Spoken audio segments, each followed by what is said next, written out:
Denny. I am super excited to be back on the show, and I know that you're super excited to see this homegirl again. To know that you're going to see me on your screen is exciting for me. Okay, back to what we have to talk about for today. And to those that checked up on me, they checked up on the show to see how we're doing, I say thank you so much. And if you haven't subscribed to my channel yet, this is the opportunity for you to just click the subscribe button down below this video. Don't forget to like this video right after you watched it, or even before. Don't forget to give me a thumbs up, and lastly, please don't forget to share. Alright, so I'm going to be talking about something today, and it is for the ladies, but men, you can also still watch it. One or two things can just add up for you.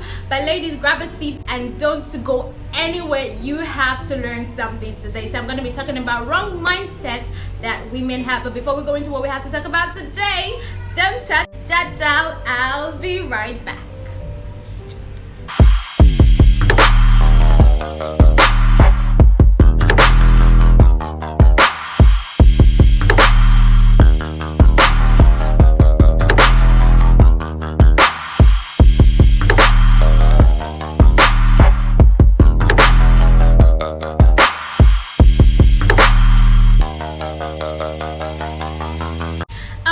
Welcome back to the program Lifestyle Corner with your homegirl Anita Odeni. Alright, so the first thing on my list about the wrong mindsets that women have, the first one is feeling you are useless without marriage. Feeling you're useless without marriage. I mean, a couple of ladies actually feel that the only reason they are on earth, or the only reason that they're about, all that they are about, is marriage. The end product, the end result is marriage. But girls, ladies, please, this is the 20 whatever century we are. You are better than that. You are more than that. Have you taken time to find yourself? Have you taken time to understand who you are? I mean, marriage is, if actually God wanted it to be our end result or our end product, He would have just created us with our partner at once.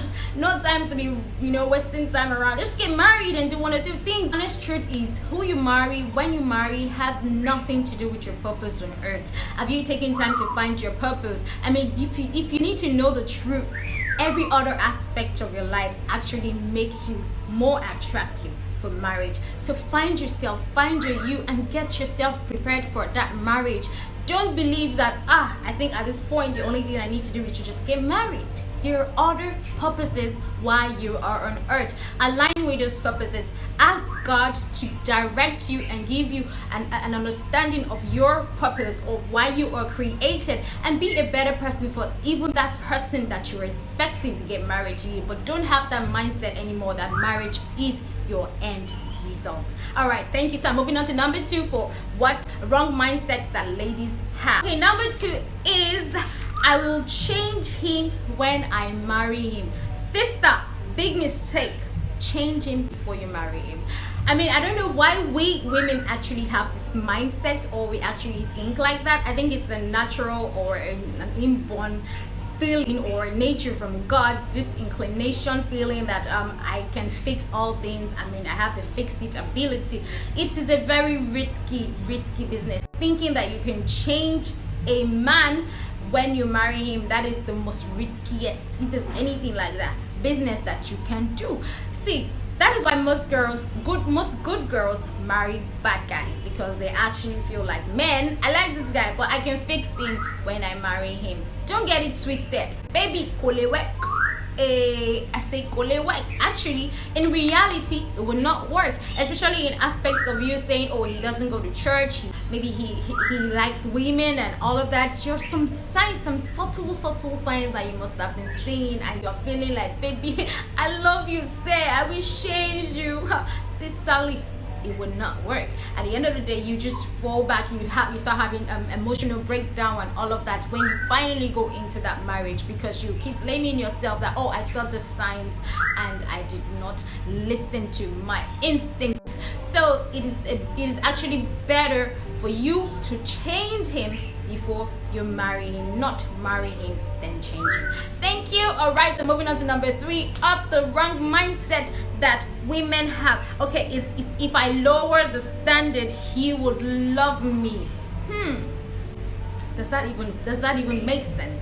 if you lower your standard, he would love you. I actually felt like it is when your standards and your morals are upright actually keeps a man or makes a man get interested or attracted to you. And I also feel like increasing your standard actually gives a better chance of being happy, because you attract people that are interested in you. But lowering your standard, my sister, would just attract every Tom, Dick and Harry to come and mess with you, to come and invade you, and just you understand what I mean? You just come and go. So lowering your standard does not actually help a man, neither does it actually keep a man or attract a man. So but I'm putting but in this because you have to have reasonable standards. Don't go overboard with your standards, but still have standards that would attract people that are interested in you alone, and not just toy with your heart. Okay, so moving on to the third one. I guess is the third one, number whatever it is. Men have to take care of me. Men have to take care of me. I think we need to understand the origin of where this came from.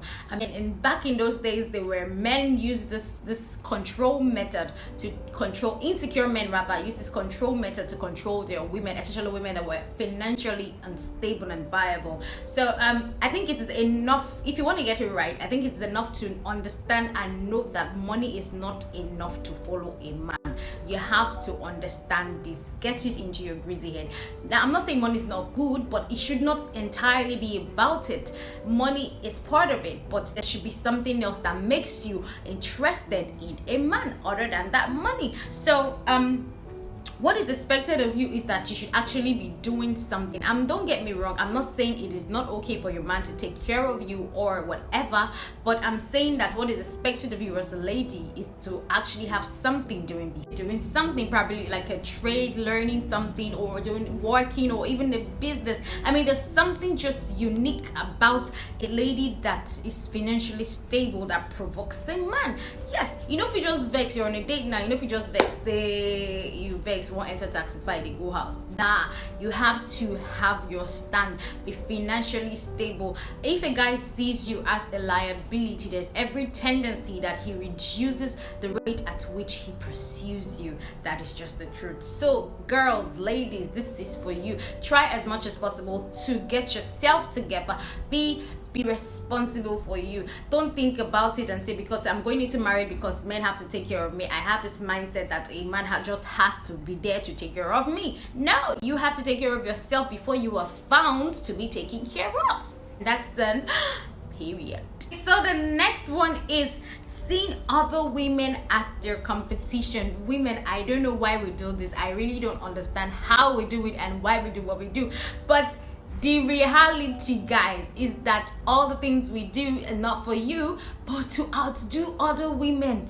Yes, we just live our lives as a competition, like just to outdo other women. See, guys don't even know the difference between the expensive wig you wear and the expensive chain and shoes you wear. They just don't understand it. So I think, ladies, we should slow it down and reduce it to help your sanity. You cannot just see other women as a competition. I mean, a guy would just post, you and this guy already started talking, and we just post one guy and you'll be like, is that your girlfriend, blah blah blah blah blah. You don't even know the stand with yourself and this guy, and you're the vex on top, waiting or be like you're just vexing for every other woman or every other girl you see around him. Relax, stand with him before you start flaring up and assuming things. I think we should please slow it down.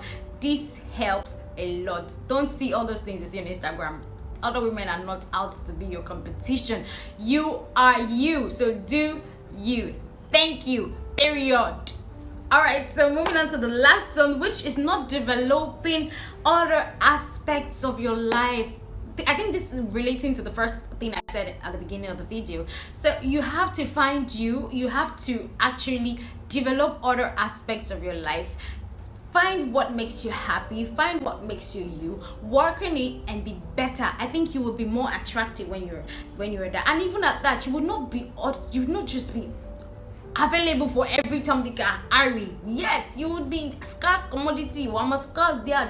You understand what I mean? You have to just develop other things about you. Okay, we know you are creative for family, but other aspects of you outside family needs to be developed, because actually, frankly speaking, this other aspect of your life is what would actually keep the man.